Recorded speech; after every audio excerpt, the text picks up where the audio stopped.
Book, ये मेरी किताब है। मतलब जैसे किताब आपके सामने है, अब आप कह दो ये मेरी किताब है, तो इसका मतलब है कि आप संकेत करके बोल रहे हैं और वस्तु वो तुम्हारे सामने है। तो ऐसी पोजीशन में फिर दिस का दैट नहीं होता है। तो चलिए अब हम लोग देखते हैं क्लास 12 की एक्सीलेंट ग्रामर की जो तीसरी नरेशन की एक्सरसाइज है उसे हम लोग सॉल्व करेंगे। तो देखिएगा तीसरी एक्सरसाइज का जो पहला सेंटेंस है, देखिएगा यहां से हो गया गीता, देखिए सेड का सेड ही रहता है, कॉमा इनवर्टेड कॉमा हटा के दैट। माई फर्स्ट पर्सन है तो फर्स्ट पर्सन का कोई भी प्रोनाउन होगा वो कॉमा वाले वाक्य सब्जेक्ट से बदलता है। तो माई को बदलेंगे गीता से, गीता लड़की है, लड़की का मतलब है कि सी है। जब भी कभी भी कॉमा वाले वाक्य में जब प्रोनाउन परिवर्तन करना हो, तो जब किसी पुरुष का नाम दिया हो तो समझ लो कि वो ही है, और जब किसी स्त्री का नाम दिया हो तो समझ लो वो सी है। तो इसका मतलब माई को गीता अर्थात सी से बदलना है। तो माई पजेसिव तो गीता का पजेसिव हो जाएगा यहाँ पर हर, तो बन जाएगा her father. Past indefinite tense past perfect में जाता है, तो यहाँ पर बन जाएगा हैड सर्व्ड इन दिल्ली। बाकी सेम रहेगा, बाकी कोई परिवर्तन नहीं होगा बिफोर, और बाकी आप रिटायरमेंट वैसे ही उतार दीजिए, ठीक है। तो बन जाएगा Gita said that her father, past indefinite tense past perfect tense में बदलता है डायरेक्ट से इनडायरेक्ट में। इसके बाद आप इन दिल्ली बिफोर रिटायरमेंट वैसे उतार दो, लास्ट में फुल स्टॉप लगा दो। इसके बाद दूसरा सेंटेंस में आते हैं, द टीचर सेड। तो देखिएगा बहुत ध्यान से, द टीचर हो गया हमारा ऐसे ही, सेड रिपोर्टिंग वर्ब सेड रहता है, कॉमा इन्वर्टेड कॉमा हटा के दैट आ गया।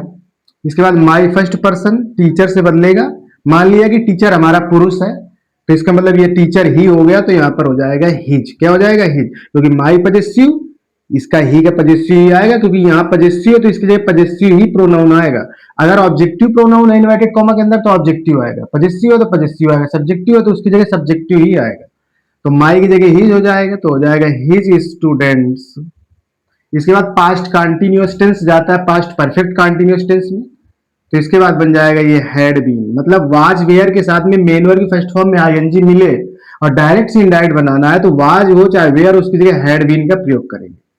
इसके बाद हो जाएगा बाकी सेम आपका प्लेइंग, हॉकी। इसके बाद बाकी सेम उतार दीजिए बिफोर द सनसेट, तो यहां से आप लिख दीजिए बिफोर द सनसेट, वैसे सेम बाकी आपको आगे सेम वैसे उतार देना, फुल स्टॉप कर देना। तीसरे क्वेश्चन में आ जाइए, देखिए ये वाला हमारा टेंस थोड़ा उल्टा करके लिखा गया, रिपोर्टिंग वर्ब उधर कर दी गई है और रिपोर्टेड इस पेज वाला वाक्य इधर कर दिया गया इन्वर्टेड कॉमा वाला वाक्य। तो अगर ऐसा कभी भी सेंटेंस तुमको दिखाई दे कि इन्वर्टेड कॉमा वाला पहले हो कॉमा वाला वाक्य इधर बाद में हो, तो आप उसको सीधा कर लीजिए। स्टार्ट हमेशा रिपोर्टिंग वर्ब से ही आंसर होगा। तो आई सेड, तो आई सेड का आई सेड ही रहेगा, तो इधर से हम करेंगे, तो आई सेड ऑब्जेक्ट कोई दिया नहीं तो कॉमा इन्वर्टेड कॉमा हटा के दैट आ जाएगा। अब ये वाला पूरा सेंटेंस उधर कर दीजिए, तो दे थर्ड पर्सन है बदलता नहीं है तो दे का दे रहेगा यहाँ पर, और डिड चला जाता है हैड में तो हो जाएगा हैड नॉट। क्या बन जाएगा, हैड नॉट बन जाएगा। और जब हैड आएगा तो मेन वर्ब की थर्ड फॉर्म आती है तो ट्रीट का बन जाएगा ट्रीटेड। इसके बाद मी फर्स्ट पर्सन सब्जेक्ट से बदलता है, आई से बदलेगा तो आई भी फर्स्ट पर्सन है तो मी का मी बना रहेगा, और फेयरली आप वैसे उतार दीजिए। तो कोई दिक्कत वाली बात नहीं है, कभी भी ऐसा सेंटेंस आ जाए तो आप उसको सीधा करके भी लिख सकते हैं। आगे बढ़ते हैं हम लोग क्वेश्चन नंबर 4 पे। तो यहां से हो जाएगा द टीचर, देखिए सेड का सेड रहता है, कॉमा इन्वर्टेड कॉमा हटा के दैट। देखिए honesty is the best policy, तो ये सच बात है, राजनीतिक सत्य है ये कि ईमानदारी एक सर्वश्रेष्ठ नीति होती है। तो ऐसे सेंटेंस आते हैं तो उनमें परिवर्तन नहीं किया जाता, उनको वैसे ही बदल दिया जाता है, सेम मतलब उतार देते हैं, कोई परिवर्तन इसमें अब इसका वाज हम नहीं कर सकते, ठीक है। तो ये रूल नंबर पहला है। अगर आपने मेरे पहले के जो वीडियो स्टार्टिंग नरेशन के देखे होंगे तो वहां पर ये मैंने वाक्य लिखा हुआ है, ऐसे सेंटेंस आ जाते हैं जैसे the sun rises in the east, God is great, honesty is the best policy. तो ऐसे सेंटेंस में कोई बदलाव नहीं किया जाता, इनको वैसे ही सेम उतार देते हैं। तो द बेस्ट पॉलिसी, वैसे ही सेम जो सेंटेंस इन्वर्टेड कॉमा के अंदर है आपको दैट लगा के वही उतार देना। Honesty is the best policy, ईमानदारी एक सर्वश्रेष्ठ नीति होती है। हम लोग क्वेश्चन नंबर 5। तो देखिए Sheela said, comma inverted comma हटा के that, I first person subject से बदलता है तो हो जाएगा सी, हैज ऐप का हैड हो जाता है, बाकी लॉस्ट सेम थर्ड फॉर्म वही रहेगा। माई फर्स्ट पर्सन है, फर्स्ट पर्सन के प्रोनाउन यहीं से बदलते हैं, चाहे वो आई हो चाहे माई हो, बदला यहीं से जाएगा शीला से, क्योंकि फर्स्ट पर्सन के प्रोनाउन कामा वाले वाक्य सब्जेक्ट से बदलते हैं। तो माई पजेसिव तो शीला का पजेसिव हर हो जाएगा, तो बन जाएगा हर वॉच। तो ये हो गया हमारा क्वेश्चन नंबर 5। तो क्वेश्चन नंबर 5 तक हमारे सॉल्व हो गए हैं। अगर आप वीडियो पूरा देख रहे होंगे तो निश्चितता है कि आपको सब कुछ समझ में आ रहा होगा। प्रोनाउन चेंजिंग में अगर कोई प्रॉब्लम है तो उसका भी वीडियो पड़ा हुआ है, आप चैनल पर चले जाइए, वहां पर देख लीजिए जाके। अब हम लोग बढ़ते हैं क्वेश्चन नंबर 6 की तरफ। तो चलिए हम लोग बढ़ते हैं आगे क्वेश्चन नंबर 6 की तरफ। बहुत ध्यान समझिएगा। ये ही सेड का सेड रहता है, reporting verb, comma united comma की जगह दैट। लेकिन मैन इज मोर्टल, इसका मतलब क्या, मनुष्य, मोर्टल का मतलब होता है मरणशील, मतलब मनुष्य का अगर जन्म हुआ है तो उसकी मृत्यु निश्चित है, ये मतलब होता है मोर्टल का। मोर्टल का मतलब होता है मरणशील, और एक इसी का जो विलोम होता है हमारा इमोर्टल, उसका मतलब होता है अमर। ठीक है ना, ये ध्यान रखिएगा, मोर्टल और इमोर्टल। ठीक है ना, तो मनुष्य मरणशील होता है, ये सत्य बात है। तो इसमें कुछ नहीं करना है आपको, केवल उतार देना है ऐसे ही, मैन इज मोर्टल, सेम वैसे उतार देना, कोई चेंज ही नहीं करना, डरला उतार देना। इंपॉर्टेंट बात है, ध्यान रखिएगा। इसके बाद अगला देखिएगा, ये और भी इससे भी ज्यादा इंपॉर्टेंट, ये he said, comma inverted comma हटा के दैट। देखिएगा दिस का दैट होता है टाइम एंड पोजीशन में, जैसे टुडे का दैट डे, हेयर का देयर, यस्टरडे का द डे बिफोर, टुमारो का द नेक्स्ट डे, ऐसा होता है टाइम एंड पोजीशन में चेंजमेंट जो नरेशन में होता है। ठीक है, तो लेकिन दिस का दैट होता है, लेकिन यहां पर दिस का दैट नहीं किया जाएगा। ये बहुत ही मोस्ट इंपॉर्टेंट चीज है कि यहां पर हम दिस का दैट नहीं कर सकते, क्योंकि जब कोई व्यक्ति या वस्तु आपके सामने एग्जैक्ट, जैसे ये मेरा घर है, ये तुम्हारी कार है, तो इसका मतलब है कि वो चीज तुम्हारे सामने है, तो ऐसी पोजीशन में दिस का दैट नहीं होता, ये ध्यान रखिएगा। जैसे कहा यहां पर कि उसने कहा दिस इज माई बुक, यह मेरी किताब है, मतलब जैसे किताब आपके सामने है, अब आप कह दो कि ये मेरी किताब है, तो इसका मतलब है कि आप संकेत करके बोल रहे हैं और वस्तु वो तुम्हारे सामने है, तो ऐसी पोजीशन में फिर दिस का दैट नहीं होता है, हेयर का देयर नहीं होता है, नाउ का देन फिर नहीं होता है ऐसी पोजीशन में, ये ध्यान रखिएगा, बहुत ही मोस्ट इंपॉर्टेंट। तो यहां पर हम दिस का दिस है रखेंगे। इच का वाज, बाकी टेंस बदल जाएगा, प्रोनाउन बदल जाएगा, माई बदलेगा ही से तो आ जाएगा आपका हिज, और बुक ऐसे ही सेम ऐसे ही रहेगा। ठीक है, ये चीज। अगला नेक्स्ट देखते हैं हम लोग, Ram said, comma united comma हटा के दैट। आई राम से बदलेगा, राम पुरुष है तो ही हो जाएगा। हैज ऐप का हेड होता है तो यहाँ पे हेड हो जाएगा, नॉट डन इट येट, बाकी सेम रहेगा, बाकी इसमें कोई परिवर्तन ही नहीं करना है। आई प्रोनाउन कर्ता से बदला तो ही आ गया, हैज ऐप का हेड होता है, बाकी सेम वैसे ही रहेगा। देखिएगा सबसे मोस्ट इंपॉर्टेंट जो है वो इसमें ध्यान दीजिएगा, बहुत ही अच्छी बात बताएंगे हम आपको, बाकी इसमें अभी देखिएगा, ही सेड का सेड रहता है, कॉमा इन्वर्टेड कॉमा, ये तो कॉमन रट गया, और सेड का सेड, सेड टू हो तो टोल्ड। ठीक है, आई बदलेगा ही से तो सब्जेक्टिव सब्जेक्टिव ही हो गया, पास्ट इंडेफिनिट पास्ट परफेक्ट में जाएगा, तो हैड ब्रॉट हो जाएगा, क्या हो जाएगा, हैड ब्रॉट दिस चेयर, तो बन जाएगा दैट चेयर। इसके बाद फ्रॉम बरेली, तो यहां पर फ्रॉम बरेली, बरेली शहर का नाम होता है, उससे कोई दिक्कत ही नहीं है, वैसे उतार दीजिए। आगे अब नेक्स्ट इस वाले सेंटेंस को बहुत ध्यान समझिएगा। दे हो गया, सेड का सेड रहता है, कॉमा इन्वर्टेड कॉमा हटा के that. We first person subject से बदलता है तो दे आ जाएगा। देखो ये वी के बाद डिड लगा है, तो इसका मतलब ये सहायक क्रिया डिड नहीं है, ये कर्ता के बाद कभी भी डिड आ जाए। ठीक है, क्योंकि साधारण वाक्य जो पास्ट इंडेफिनिट का होता है उसमें डिड का प्रयोग होता ही नहीं है, क्योंकि सब्जेक्ट के बाद मेन और की सेकंड फॉर्म आती है, तो इसका मतलब ये डू का सेकंड फॉर्म डिड लिखा हुआ है, सबसे पहली चीज। क्योंकि टेंस पहचानना भी जरूरी, कोई जरूरी नहीं कि आपको रूल आते हैं तो आपको नरेशन आ गया, भाई हमें टेंस भी पहचानना आना चाहिए। तो पास्ट इंडेफिनिट है, पास्ट परफेक्ट में जाएगा, तो दे हैड, और डिड सेकंड फॉर्म में, थर्ड फॉर्म बनेगा जाके डन, सबसे इंपॉर्टेंट चीज ये हो गई, इट से कोई मतलब नहीं।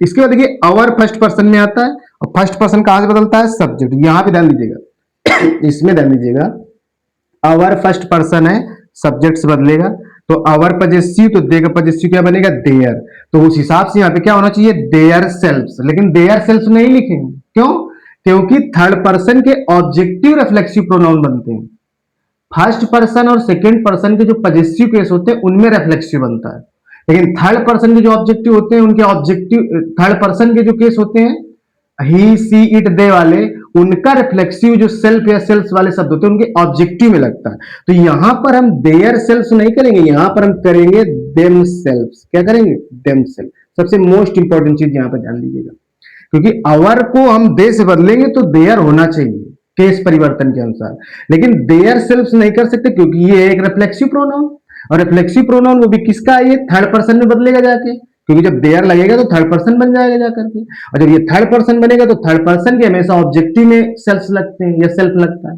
तो यहां पर देयर सेल्फ नहीं होगा, देम सेल्फ ही लिखा जाएगा। बहुत ही मोस्ट इंपॉर्टेंट चीज है, तो बहुत ध्यान से समझिएगा। वीडियो आप एंड तक देखेंगे तो कोई ना कोई नई चीज आपको सीखने को जरूर मिलेगी।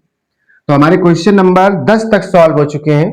अब हम लोग बढ़ेंगे क्वेश्चन नंबर 11 की तरफ, तो बहुत ध्यान से समझिएगा 11 नंबर से। तो चलिए हम लोग आगे बढ़ते हैं क्वेश्चन नंबर 11 की तरफ, तो ध्यान से समझिएगा। देखिए यहां से हो गया रमेश, सेड का सेडे रहता है, कॉमा इन्वर्टेड कॉमा हटा के that, I first person, Ramesh subject से बदलेगा, रमेश क्या है? पुरुष है, ही है, तो इसका मतलब यहाँ पे ही। दो could should would must use to ought to, ये आ जाते हैं, इनमें कोई बदलाव नहीं होता, इनकी helping verb same, modal verb भी सेम वही रहता है। जैसे कैन आएगा तो कुड करेंगे, लेकिन कुड होगा तो कैन नहीं करेंगे, ये ध्यान रखिए। जैसे मे आए तो माइट कर दीजिए, लेकिन माइट आए तो मे मत करिए, ये ध्यान रखिए। इसके बाद हो जाएगा डिलीवर एनी लेक्चर, यस्टरडे का क्या होता है? द डे बिफोर, तो इनको याद कर लीजिएगा ये चीज। तो यस्टरडे हो तो उसे द डे बिफोर करेंगे, ठीक है ना। टाइम एंड सिचुएशन में जो चीजें आती हैं, जैसे टुडे का दैट डे, ये बदल जाती हैं। इसके बाद देखिएगा यहां से हो जाएगा you said, comma inverted comma हटा के दैट, ही थर्ड पर्सन बदलता नहीं है, ही। अब फेल्ड मतलब past indefinite, past indefinite past perfect में जाएगा तो बन जाएगा हैड फेल्ड। क्या बन जाएगा? Had failed measurably. बाकी सेम वैसे ही रहेगा, केवल आपको इसमें टेंस बदलना था, मतलब पास्ट इंडेफिनिट है तो पास्ट परफेक्ट कर दीजिए इसमें बस। 13 नंबर देखते हैं। सी सेट टू का होता है टोल्ड, इसके बाद हर हो गया, पेरेंट्स लिख दीजिए वैसे ही आप, यस्टरडे वही सेम रहेगा, क्योंकि कॉमा वाले वाक्य में टाइम आ जाता है, जैसे समय आ जाए तो उसे हम बदलते नहीं है, यस्टरडे तो यस्टरडे ही रहेगा। कॉमा इन्वर्टेड कॉमा हटा के दैट, आई फर्स्ट पर्सन है, सब्जेक्ट से बदलता है, ही से बदलेगा तो सीधा सीधा आ जाएगा यहाँ पे क्या? सी डू नॉट का डिड नॉट, क्योंकि डू डच को डिड में बदला जाता है। इसके बाद लाइक फिजिक्स, बाकी सेम वैसे ही रहेगा, तो कोई इसमें विशेष नहीं था इस क्वेश्चन में, केवल ध्यान क्या देना था कि फर्स्ट पर्सन है तो कहां से बदलेगा? सब्जेक्ट से। तो आई भी सब्जेक्टिव है, सी भी सब्जेक्टिव है, तो आई की जगह सीधा सीधा सी आ जाएगा, और जो हमारा डू डज होता है वो डिड में चला जाता है, बाकी सेम वही चीज है। आगे देखते हैं 14 नंबर। इसके बाद देखिएगा ही सेड का सेड ही रहता है, कॉमा इन्वर्टेड कॉमा हटा के that, I first person subject से बदलता है तो ही। देखिए ये चीजें आप लोग रट लीजिए बिल्कुल, और वीडियो अगर आप पूरा एंड तक देखेंगे तो आपको वीडियो देखते देखते सब रट जाएगा, उसमें याद करने की जरूरत ही नहीं पड़ेगी। फर्स्ट पर्सन सब्जेक्ट से, सेकंड पर्सन ऑब्जेक्ट से, थर्ड पर्सन नो चेंजमेंट, बस ये ध्यान रखना। बाकी टेंस परिवर्तन के लिए आप बहुत ही विशेष ध्यान रखिएगा, क्योंकि हमें टेंस आना भी बहुत अनिवार्य है। तो टेंस ना आते हो तो आप चैनल पर जाइए, वहां पर प्लेलिस्ट में जब आप जाएंगे तो वहां पर पूरे टेंस पढ़े, आप चाहो तो टेंस भी पढ़ सकते हो। तो आई को बदलेंगे ही से, तो ये हो गया, ही के साथ विल आता है तो विल का वुड हो जाएगा। लेकिन यहाँ पर बहुत लोग गलती कर लेते हैं, आप लोग भी कभी कभी गलती करके, जैसे हम बताया क्या जाता है कि विल का वुड कर दिया जाता है, डायरेक्ट इनडायरेक्ट में सैल का शुड कर दिया जाता है, लेकिन ये गलत है। होता रूल है, लेकिन ये यहाँ के अनुसार होता है। भाई आई के साथ सैल आया है, अब सैल का हम शुड थोड़ी नहीं कहें, क्योंकि ही के साथ तो विल लगता है। भाई सैल आई और वी के साथ प्रयोग होता है, अन्य सभी सब्जेक्ट के साथ में विल का प्रयोग होता है। आई वी के साथ सैल आता है, अन्य के साथ विल, तो ही के साथ विल आया तो विल के अनुसार यहाँ पर वुड किया जाएगा, शुड नहीं किया जाएगा। इसके बाद लीव फॉर, आपका ये इंग्लैंड वैसे ही सेम रहेगा। देखो नेक्स्ट आज नेक्स्ट मंथ आ जाए, कभी भी नेक्स्ट ऐसा कुछ आ जाता है तो नेक्स्ट ईयर द फॉलोइंग लिखा जाता है। क्या लिखा जाता है? द फॉलोइंग, ये ध्यान रखिएगा। तो यहां पर बन जाएगा द फॉलोइंग मंथ, ये चीज ध्यान रखिएगा। नेक्स्ट के लिए द फॉलोइंग का प्रयोग किया जाता है, ये ध्यान रखिएगा। इसके बाद 15 नंबर में आ जाइए, सी सेड। बाकी आप लोग परेशान मत होइए, जो टाइम एंड सिचुएशन जो होती है पोजीशन, जैसे टुडे का दैट डे, हेयर का देयर, यस्टरडे का द डे बिफोर, जैसे यहाँ पे हमने नेक्स्ट का लिखा द फॉलोइंग, तो इसका भी हम एक छोटा सा वीडियो आपको डाल देंगे, आप लोग समझ लीजिए। बाकी आप बुक में देख लीजिए, एक चार्ट बना होता है, जहां पर भी एक्सरसाइज होगी उसके जस्ट पहले एक चार्ट होगा, तो आप चार्ट देख लीजिए। बाकी हम कोई घबराने वाली बात नहीं है, हम चार्ट भी डाल देंगे, तो उसको आप लोग समझ लीजिएगा। She said, comma inverted comma हटा के दैट, आई सब्जेक्ट से बदलेगा तो सी हो जाएगा। प्रेजेंट इंडेफिनिट पास्ट इंडेफिनिट में तो लाइक का लाइक्ड बन जाएगा। माई फिर सब्जेक्ट से बदलेगा तो पजेसिव है तो हर हो जाएगा, तो हर हाउस बन जाएगा। तो ये हो गया हमारा एक्सरसाइज 3 पूरा कंप्लीट हो चुका है। तो 15 क्वेश्चन हमारे सॉल्व हो गए हैं। एक्सरसाइज 3 में 15 क्वेश्चन थे, पूरी एक्सरसाइज तीसरी सॉल्व हो गई है एक्सीलेंट ग्रामर क्लास 12 की। तो आई होप आपको वीडियो पसंद आया होगा। अगर ऐसे ही आपको पूरी फुल जानकारी रूल के साथ में, एग्जाम्पल के साथ में, पूरी फुल एक्सरसाइज सॉल्यूशन के साथ में चाहिए तो चैनल पर नया हो तो चैनल को सब्सक्राइब कर लीजिए। अगला जो हमारा नेक्स्ट वीडियो होगा वो आगे जो भी हमारी एक्सरसाइज होगी उससे रिलेटेड जो भी रूल होंगे वो आप तक पहुंचाए जाएंगे। उसके बाद पूरी फुल एक्सरसाइज ऐसे ही आपके सामने सॉल्व की जाएगी। तो चैनल पर नया है तो सब्सक्राइब कर लीजिए। वीडियो पसंद आया तो शेयर कीजिएगा, लाइक कीजिएगा। धन्यवाद।